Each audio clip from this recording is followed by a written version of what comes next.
Œil pour œil, et le monde entier devient aveugle. Cette citation, souvent attribuée au grand Mahatma Gandhi, reflète la futilité de la vengeance.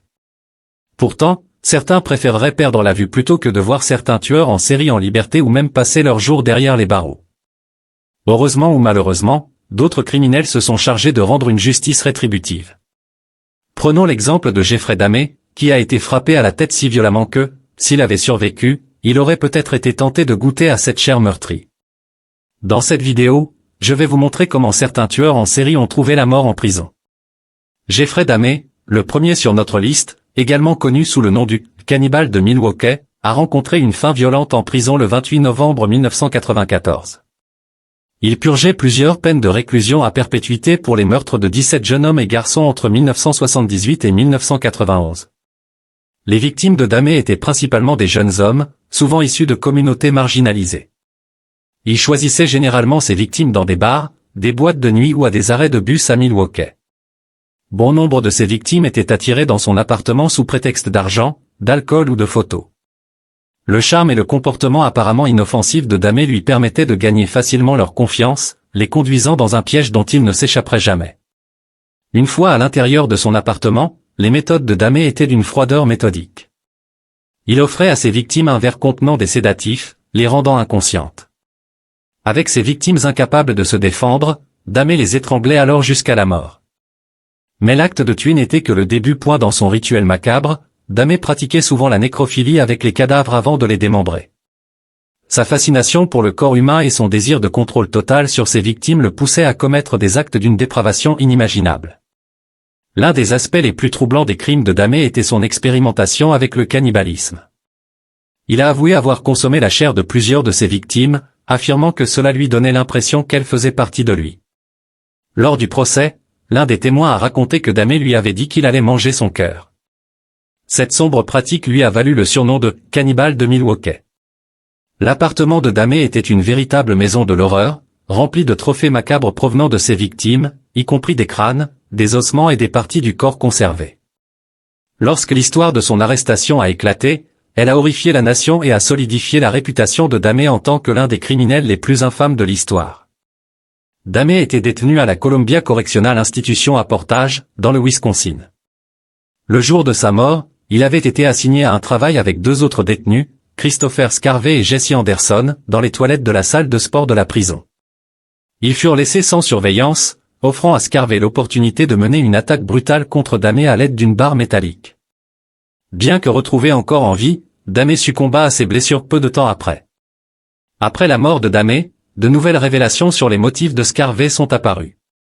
Scarvey, qui purgeait une peine de réclusion à perpétuité pour une condamnation antérieure pour meurtre, Scarvey a révélé qu'il avait tué Dahmé parce qu'il était profondément perturbé par les crimes de ce dernier et estimait que Dahmé ne montrait aucun remords. Scarvey croyait qu'il était de son devoir d'empêcher Dahmé de nuire à quiconque à nouveau, un sentiment motivé par ses propres convictions morales et le sens de la justice parmi les prisonniers. L'enquête sur la mort de Dahmé a révélé des défaillances de sécurité significatives au sein du système pénitentiaire. Cela a soulevé des questions alarmantes sur la façon dont un détenu aussi médiatisé que Dahmé a pu être laissé vulnérable à une attaque mortelle dans un établissement supposé sécurisé. Cet incident a mis en lumière les dangers inhérents auxquels tout le monde est confronté en prison, y compris les détenus notoires. Le prochain sur notre liste a subi le même sort une fois incarcéré, Albert de Salvo, également connu sous le nom de l'étrangleur de Boston. Son règne de terreur a commencé le 14 juin 1962, lorsque le corps d'Anna Slezer, 55 ans, a été retrouvé dans son appartement sur Gainsborough Street à Boston. Elle avait été sexuellement agressée et étranglée avec la ceinture de son peignoir. Ce meurtre brutal marqua le début d'une série de meurtres qui plongea la ville dans la peur. Au cours des 18 mois suivants, 12 autres femmes tombèrent victimes de l'étrangleur de Boston. Les victimes, âgées de 19 à 85 ans, provenaient de milieux divers. Malgré ces différences, les meurtres présentaient des similitudes troublantes. Chaque femme avait été sexuellement agressée et étranglée avec ses propres vêtements, souvent laissés dans des positions grotesques. La police était perplexe, le manque de preuves physiques et la nature apparemment aléatoire des meurtres rendaient difficile l'établissement d'un profil clair. Le schéma des crimes était difficile à établir, et les médias surnommèrent rapidement le tueur inconnu l'étrangleur de Boston, provoquant une panique généralisée. Les femmes avaient peur de rester seules chez elles, et la demande pour des serrures et des systèmes de sécurité explosa. L'enquête fut l'une des plus grandes et des plus complexes de l'histoire du département de police de Boston. Des centaines de détectives travaillaient sur l'affaire, suivant des milliers de pistes, mais ils ne parvenaient pas à identifier le tueur. La peur dans la ville et l'exigence du public pour des réponses grandissaient chaque jour. En octobre 1964, une percée se produisit avec une arrestation non liée. Albert DeSalvo, un homme ayant un passé de violence sexuelle, fut arrêté pour s'être fait passer pour un agent de talent ou un homme d'entretien afin de pénétrer dans les domiciles de femmes qu'il agressait ensuite. Surnommé l'homme mesureur et l'homme vert, les méthodes de DeSalvo présentaient des similitudes avec celles de l'étrangleur de Boston. Pendant sa détention, DeSalvo confessa ses crimes, fournissant des récits détaillés des agressions sexuelles qu'il avait commises. Il avoua également être l'étrangleur de Boston, décrivant chaque meurtre avec des détails glaçants. Cependant, des doutes surgirent quant à la véracité de ses aveux. Certains enquêteurs pensaient qu'il avait fabriqué sa confession pour attirer l'attention, en soulignant les incohérences dans ses récits. « Il m'a convaincu par la description qu'il se soulageait la conscience », affirma l'un des enquêteurs. Malgré les doutes, la police considéra DeSalvo comme le principal suspect. Sa connaissance détaillée des crimes et sa volonté de confesser faisaient de lui le suspect numéro 1. Cependant, en l'absence de preuves physiques le liant au meurtre, DeSalvo n'a jamais été jugé pour les meurtres de l'étrangleur de Boston. Au lieu de cela, il fut condamné pour agression sexuelle et condamné à la prison à vie en 1967. La vie de DeSalvo derrière les barreaux fut horrible. Initialement envoyé à l'hôpital d'État de Bridgewater pour criminels aliénés, il se heurtait fréquemment aux autres détenus et au personnel. En février 1967, DeSalvo s'évada, provoquant une chasse à l'homme massive avant d'être repris en moins de 36 heures. Son évasion n'a fait qu'amplifier sa notoriété. Transféré à la prison d'État de Walpole, une prison de haute sécurité, DeSalvo continua à poser des problèmes, étant impliqué dans de nombreuses bagarres. Le 25 novembre 1973, il fut retrouvé poignardé à mort dans sa cellule, attaqué par un autre détenu. Son meurtre reste officiellement non résolu. Le même sort a frappé le prochain sur notre liste, Donald Harvey. En 1970, à l'âge de 18 ans, Donald Harvey commit son premier meurtre. La victime était un patient âgé hospitalisé pour un traitement. Harvey affirma plus tard qu'il avait tué l'homme par compassion, croyant alléger les souffrances du patient. Cependant, cet acte n'était que le début d'une longue et macabre série de meurtres. Les méthodes d'Harvey étaient variées et calculées de manière effrayante. Il utilisait de l'arsenic, du cyanure, de l'insuline, et l'étouffement pour tuer ses victimes, dont beaucoup étaient des patients âgés ou en phase terminale dans les hôpitaux où il travaillait. Sa position de confiance lui permettait d'exploiter le système et d'échapper aux soupçons pendant des années. Pendant 17 ans, Harvey prétendit avoir tué entre 37 et 57 personnes, suggérant plus tard que le nombre se rapprochait de 87. Ce nombre stupéfiant de victimes lui valut le surnom d'ange de la mort. L'un des aspects les plus choquants des crimes de Harvey était le nombre de victimes et la manière dont il parvenait à échapper à la détection. Sa capacité à se fondre dans la masse et à paraître anodin lui permit de poursuivre sa série de meurtres sans éveiller de soupçons. Ses victimes étaient souvent âgées ou en phase terminale, rendant difficile la détection d'actes criminels. La série de meurtres d'Harvey s'étendait au-delà des hôpitaux. En 1983, il empoisonna son amant Carl O'Hare avec de l'arsenic, provoquant des années de maladies débilitantes. O'Hare survécut, mais ignora que Harvey était la cause de ses souffrances. Malgré le nombre croissant de décès, Harvey réussit à éviter la détection pendant de nombreuses années. Cependant, sa chance finit par tourner en 1987, lorsqu'une série de décès suspects à l'hôpital Drake Memorial de Cincinnati, Ohio, entraîna une enquête. Une autopsie d'une de ses victimes révéla des niveaux élevés de cyanure, menant à l'arrestation d'Harvey et à sa confession ultérieure. Le 6 avril 1987, Harvey fut arrêté. L'enquête révéla une toile d'horreur et de meurtres s'étendant sur près de 2 décennies. Niant d'abord toute culpabilité, Harvey finit par avouer ses crimes à mesure que les preuves s'accumulaient. Il admit avoir tué entre 37 et 57 personnes, bien qu'il suggéra plus tard que le nombre se rapprochait de 87. Ses victimes étaient principalement des patients âgés ou en phase terminale, qu'il prétendait avoir tués par compassion. Cependant, ses méthodes étaient loin d'être clémentes. Le procès de Harvey commença en août 1987 et devint rapidement l'une des affaires les plus sensationnelles de la décennie. L'accusation présenta un amas de preuves, y compris les confessions détaillées de Harvey. Malgré les efforts de la défense pour faire valoir qu'Harvey était mentalement malade, les preuves étaient accablantes. Le 18 août 1987, Harvey plaida coupable de 24 chefs d'accusation de meurtre, de 4 chefs de tentative de meurtre et d'un chef de voie de fait grave. En échange de son plaidoyer de culpabilité, il échappa à la peine de mort et fut condamné à plusieurs peines de réclusion à perpétuité sans possibilité de libération conditionnelle. La vie de Harvey en prison prit fin au début de 2017. Le 28 mars, Harvey fut retrouvé gravement battu dans sa cellule à la Toledo Correctional Institution. L'attaque, perpétrée par un codétenu nommé James Elliott, laissa Harvey avec de graves blessures à la tête et de multiples fractures. Le motif de l'attaque reste flou, mais on suppose largement qu'il s'agissait d'une forme de justice en prison. La réputation d'Harvey en tant qu'ange de la mort fit de lui une cible de choix pour la rétribution, et Elliott saisit l'occasion de venger à sa manière. Cette même vengeance aurait pu traverser l'esprit de la personne qui tua la prochaine personne sur notre liste, Tor Nils Christiansen. Enfant, Christiansen était l'enfant parfait, intelligent, calme et excellent académiquement. Cependant, il nourrissait une fascination pour la violence et la mort, s'adonnant souvent à des fantasmes macabres. Ces signes troublants passèrent inaperçus alors qu'il maintenait une façade de normalité. Durant son adolescence, Christiansen devint de plus en plus renfermé et isolé, préférant être seul. Ses performances scolaires déclinèrent et il commença à expérimenter avec l'alcool et les drogues, s'éloignant d'un avenir prometteur. La première indication connue de la descente de Christiansen dans la criminalité apparut en novembre 1976, lorsque Marianne Sari, une jeune femme, disparut sans laisser de traces. Malgré des recherches intensives, il n'y avait aucune piste jusqu'à ce que des mois plus tard, son corps soit découvert dans une zone reculée. Elle avait été brutalement assassinée.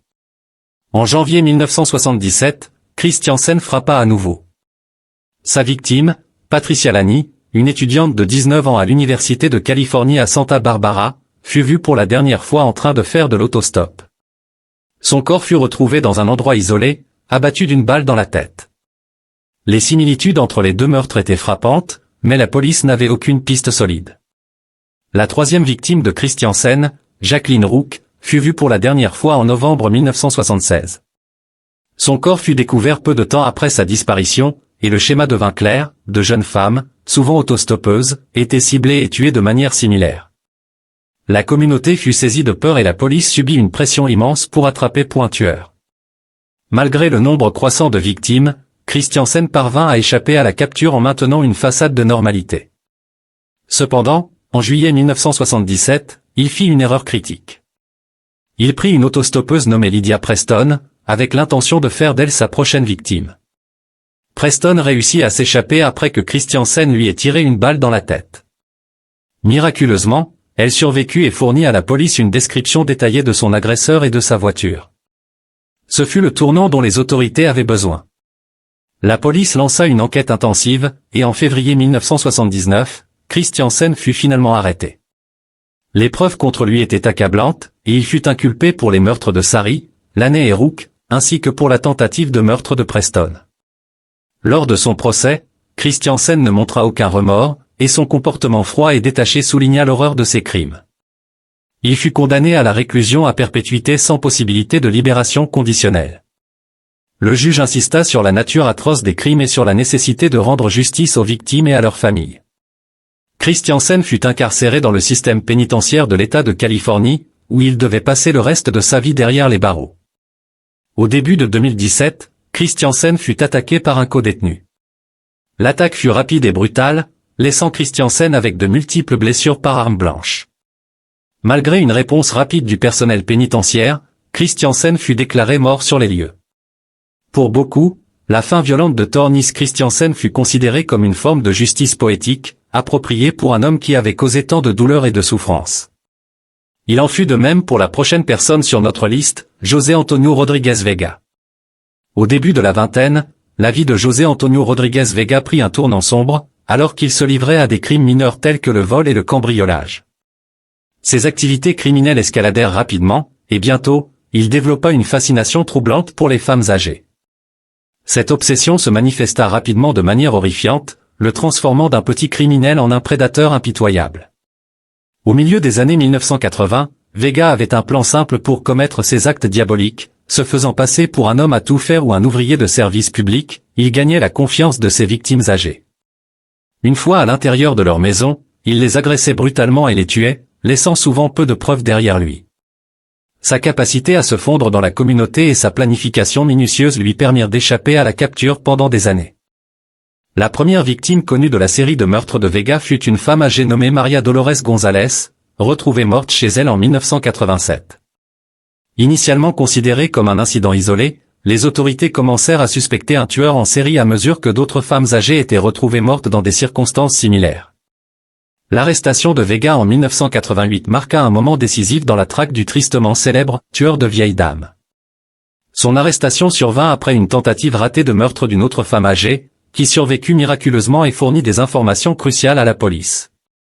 Cette percée conduisit à l'arrestation de Vega, et l'enquête qui s'ensuivit révéla un schéma glaçant de violence et de meurtre. Les preuves contre Vega étaient accablantes. Les experts médico-légaux trouvèrent des échantillons d'ADN, des empreintes digitales et des effets personnels des victimes en sa possession. Ses crimes minutieux et sa capacité à échapper à la capture dressaient le portrait d'un tueur calculateur et sans remords. À mesure que les détails de ces crimes furent révélés, l'horreur et l'indignation publique augmentèrent. Le procès de Vega commença en 1991 et devint rapidement une sensation médiatique. La salle d'audience était remplie de journalistes, de membres des familles des victimes et de curieux. Le procès fut diffusé à la télévision nationale, et les détails macabres des crimes de Vega furent exposés aux yeux de tous. Le ministère public a présenté une montagne de preuves, y compris des témoignages d'experts médico-légaux, de policiers et de victimes survivantes. Après des semaines de témoignages et de délibérations, le jury a reconnu Vega coupable de multiples chefs d'accusation de meurtre. Le juge l'a condamné à 440 ans de prison, une sentence que beaucoup ont jugée trop clémente étant donné la gravité de ses crimes. Le 24 octobre 1998, l'hostilité latente envers Vega a éclaté en une violence brutale. C'était un jour apparemment ordinaire dans la salle commune de la prison où les détenus se rassemblaient pour interagir, jouer et regarder la télévision, inconscient que la vie de Vega allait se terminer violemment. Vega a été pris en embuscade et poignardé à plusieurs reprises par un groupe de détenus motivés par un désir de vengeance. Ils avaient méticuleusement planifié l'attaque, fabriquant des armes improvisées à partir d'objets du quotidien trouvés dans la prison. L'assaut fut rapide et impitoyable, laissant à Vega aucune chance de survie. Les gardiens de prison, alertés par le vacarme, se sont précipités sur les lieux mais sont arrivés trop tard pour sauver Vega. Son corps sans vie gisait dans une mare de sang. Le prochain tueur en série de notre liste a subi le même sort, Leroy Martin. En 1967, les pulsions sombres de Leroy Martin se sont manifestées par une série de meurtres brutaux qui ont choqué la nation. Sa première victime connue était Nancy Carroll Parry, une jeune femme de 20 ans retrouvée étranglée à mort. Son meurtre a provoqué une onde de choc dans la petite communauté de Gaffney, mettant la police en état d'alerte maximale. Les prochaines victimes de Martin, Nancy Christine Reinhardt, Opel Diane Buchan et Patricia Ann Moore furent également assassinées avec une brutalité glaçante. Il traquait ses victimes, les enlevant souvent en plein jour, les soumettant à des violences horribles et laissant leur corps dans des lieux publics, comme une macabre signature. Le règne de terreur du « stranglé » de Gaffney instilla la peur et la panique dans la communauté. Les parents gardaient leurs enfants à l'intérieur, les femmes se déplaçaient en groupe et la police subissait une immense pression pour attraper le tueur. Cependant, Martin restait insaisissable, toujours un pas en avance. Malgré la pression croissante, la police ne parvenait pas à faire de percées significatives.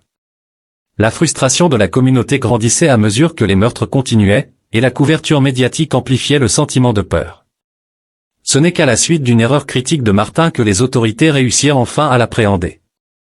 En février 1968, Martin appela un journal local et confessa les meurtres, fournissant des détails que seul le tueur pouvait connaître et dirigeant la police vers l'un des corps de ses victimes. Cet acte audacieux d'arrogance conduisit à sa chute. La police traça l'appel et arrêta Martin peu de temps après.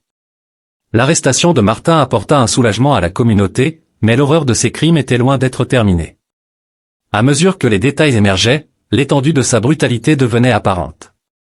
Martin montrait peu de remords, et son comportement froid et dépourvu d'émotion ne faisait qu'accentuer la répulsion du public. Le procès de Martin en 1968 fut un véritable spectacle médiatique. La salle d'audience était bondée de spectateurs, de journalistes et de membres des familles des victimes. Le ministère public présenta des preuves accablantes, y compris la confession glaçante de Martin. Malgré les tentatives de la défense de présenter Martin comme un individu troublé, n'étant pas pleinement conscient de ses actions, le jury ne fut pas convaincu. Martin fut reconnu coupable des meurtres et condamné à mort. Le verdict apporta un sentiment de clôture aux familles des victimes et à la communauté, mais l'histoire de Martin était loin d'être terminée. En attendant son exécution, Martin continua de montrer un comportement perturbant. Il narguait les gardiens de prison et ses codétenus, et ses tendances violentes persistaient. Malgré sa condamnation à mort, les appels légaux et des questions de procédure retardèrent son exécution à plusieurs reprises, prolongeant ainsi son séjour dans le couloir de la mort et frustrant les familles des victimes et la communauté. Martin était connu pour être agressif et confrontationnel en prison, se heurtant fréquemment aux gardiens et aux autres détenus. Sa notoriété en tant que « stranglé de Gaffney » fit de lui une cible, et il acquit rapidement une réputation d'individu difficile à gérer. En mai 1972, les tensions dans la prison atteignirent leur paroxysme. Le matin du 31 mai, les gardiens de prison découvrirent le corps sans vie de Martin dans sa cellule. Martin avait été poignardé à mort par Kenneth Marshall Ramsey. Le prochain tueur en série de notre liste a également été poignardé à mort, Charles Schmitt. La descente de Charles Schmitt dans les ténèbres commença par une série de crimes de plus en plus violents qui laissèrent une marque durable sur Tucson. Sa première victime connue était Aline Rowe, une lycéenne de 15 ans qui succomba au charme manipulateur de Schmitt. Le 31 mai 1964, Schmitt, accompagné de ses amis Mary French et John Saunders, attira Rowe dans le désert sous le prétexte d'un double rendez-vous. Une fois isolé, Schmitt a brutalement tué Rowe en la frappant avec une pierre et en l'étranglant. Son corps a été enterré dans une tombe peu profonde, et le crime est resté non détecté pendant plus d'1 an, permettant à Schmitt de poursuivre son règne de terreur. La capacité de Schmitt à commettre ces actes horribles était enracinée dans sa nature manipulatrice et la loyauté de ses adeptes. Mary French et John Saunders, comme beaucoup des suiveurs de Schmitt, étaient captivés par son charisme et prêts à tout pour obtenir son approbation. Cette loyauté aveugle les rendait complices de ses crimes, fournissant à Schmitt l'assistance et la couverture nécessaires pour réaliser ses plans meurtriers. Le meurtre d'Aline Rowe n'était que le début. Les deuxièmes victimes connues de Schmitt étaient Gretchen Fritz et sa sœur cadette Wendy. Gretchen, la fille d'un éminent cardiologue de Tucson, avait été en couple avec Schmitt et avait découvert son implication dans le meurtre de Rowe. Craignant qu'elle ne le dénonce, Schmitt décida d'éliminer la menace. Le 16 août 1965, Schmitt étrangla Gretchen et enterra leur corps dans le désert. Leur disparition ne passa pas inaperçue, plongeant la famille Fritz et la communauté de Tucson dans un état de peur et d'incertitude. L'enquête sur la disparition de Gretchen et Wendy Fritz fut un tournant. Sous la pression croissante de la communauté et de la famille Fritz, la police de Tucson intensifia ses efforts pour résoudre l'affaire. Le comportement erratique de Schmitt et son association connue avec les sœurs Fritz faisaient de lui un suspect de choix. Cependant, ce fut les actions de l'un des plus proches amis de Schmitt, Richard Brune, qui conduisirent finalement à sa chute. Brune, craignant pour sa propre sécurité et celle de sa petite amie, révéla des informations cruciales sur l'implication de Schmitt dans les meurtres. Le 11 novembre 1965, Schmitt fut arrêté et inculpé des meurtres. La réaction de la communauté de Tucson fut un mélange de choc et d'horreur. Le jeune homme charismatique, qui avait été une célébrité locale, était désormais révélé comme un tueur froid et impitoyable. Le procès de Schmitt attira l'attention nationale, et son comportement bizarre en cour choqua le public. En mars 1966, Schmitt fut reconnu coupable de meurtre au premier degré et condamné à mort, peine commuée plus tard en réclusion à perpétuité après que la Cour suprême ait déclaré la peine de mort inconstitutionnelle en 1972. La vie de Schmitt en prison fut marquée par une manipulation continue et un comportement provocateur. Sa notoriété en fit une cible pour les autres détenus. Le 30 mars 1975, Schmitt fut poignardé plusieurs fois par des codétenus et mourut de ses blessures. Sa mort apporta une forme complexe de clôture à Tucson, mettant fin à un chapitre sombre de l'histoire de la ville. Alors qu'un chapitre sombre se fermait à Tucson, un autre s'ouvrit à Wisconsin avec la naissance de Gerard John Schaeffer. La vie et le parcours de Gerard John Schaeffer offrent un aperçu glaçant des années formatrices d'un tueur en série notoire. Né le 26 mars 1946 à Neenah, Wisconsin, Schaeffer était l'aîné de 3 enfants dans une famille apparemment typique de la classe moyenne. Cependant, les absences fréquentes de son père et la nature autoritaire de sa mère créèrent un environnement tumultueux qui pourrait avoir contribué aux problèmes psychologiques ultérieurs de Schaeffer. Dès son jeune âge, Schaeffer montrait des tendances perturbantes, se réjouissant de se ligoter à des arbres et fantasmer sur des tortures et des meurtres. Malgré ces signes, il maintenait une façade de normalité en fréquentant le lycée Saint-Thomas à Keena, son séjour à l'université de Florida Atlantic, où son comportement éveilla des inquiétudes. Après avoir brièvement travaillé comme enseignant, il fut renvoyé pour comportement non professionnel, un terme ambigu qui masquait quelque chose de plus sinistre.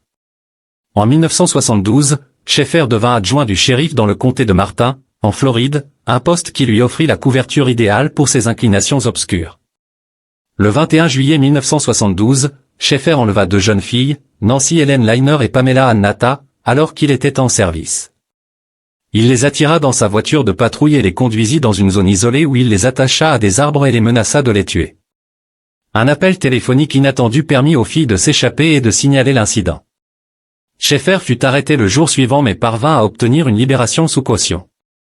En attendant son procès, Schaeffer fit de nouvelles victimes. Susan Place et Georgia Jessup disparurent en septembre 1972, et leurs corps décomposés furent découverts quelques mois plus tard, intensifiant l'enquête sur les activités de Schaeffer. Une perquisition à son domicile révéla des objets personnels appartenant aux victimes ainsi que des écrits perturbants détaillant des tortures et des meurtres. En octobre 1973, Schaeffer fut condamné pour les meurtres de Susan Place et Georgia Jessup et écopa d'une peine de réclusion à perpétuité. Les enquêteurs soupçonnaient Schaeffer d'avoir tué jusqu'à 34 femmes, basant leurs soupçons sur ses écrits et les preuves trouvées chez lui. Malgré les preuves accablantes, Schaeffer maintint son innocence et continua à écrire depuis sa cellule, se présentant comme une victime d'un système judiciaire corrompu.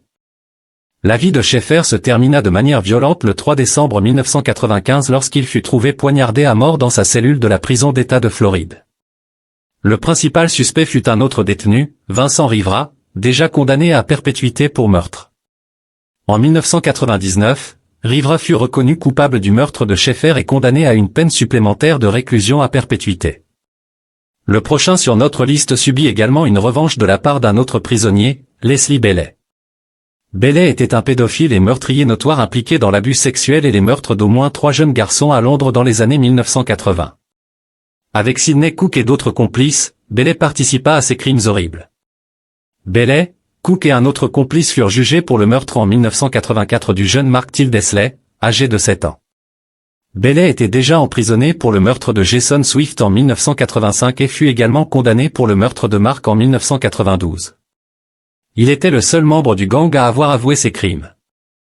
En octobre 1993, Bailey fut tué dans sa cellule de prison par 2 autres détenus surnommés Cat et Weasel, d'après un personnage de dessin animé fictif.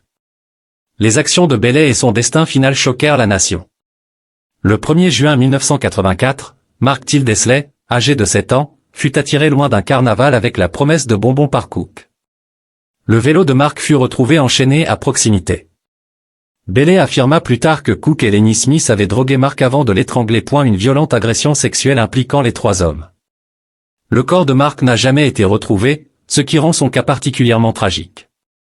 L'implication de Cook, Bailey. L'implication de Cook et Smith dans la disparition de Mark n'a été révélée qu'après qu'ils aient déjà purgé des peines de réclusion à perpétuité pour le meurtre de Jason Swift. Bailey a plaidé coupable d'homicide involontaire en 1992. Bailey a plaidé coupable d'homicide involontaire en 1992, mais le Crown Prosecution Service, CPS, a décidé de ne pas poursuivre Cook et Smith en raison de la dépendance à la déposition de Bailey. En novembre 1985, le corps de Jason Swift, âgé de 14 ans, a été découvert dans un champ en Essex. Découvert dans un champ en Essex. Il avait été drogué, sexuellement agressé et asphyxié. L'enquête de la police a conduit au gang de Sidney Cook, qui opérait depuis un appartement sordide dans le quartier de King Mestat à Hackney. Il a été révélé que l'appartement avait été le lieu du meurtre de Jason, où le gang membres l'ont sexuellement agressé. Lorsque l'affaire est passée en jugement en 1989, les membres du gang se sont accusés mutuellement de la mort de Jason. Il y avait suffisamment de preuves pour condamner 4 membres, dont Bailey, pour homicide involontaire. En 1993, la loi. Les forces de l'ordre ont confirmé que Bailey avait été retrouvé mort dans sa cellule à la prison de Whitmore. Au début, on a soupçonné un suicide, mais l'autopsie a révélé qu'il avait été assassiné. Après une enquête approfondie, 2 autres détenus, John Brooks et Michael Cain, ont été jugés et condamnés pour ce meurtre. Le meurtre aurait été un acte de vengeance pour les victimes enfantines de Bailey. Cette affaire a mis en lumière les dures réalités de la vie en prison, où même les criminels les plus notoires peuvent faire face à une forme de justice de la part de leurs compagnons de cellule. Cela nous amène à la fin de cette vidéo. Pour plus de vidéos intéressantes comme celle-ci, cliquez sur les cartes à l'écran.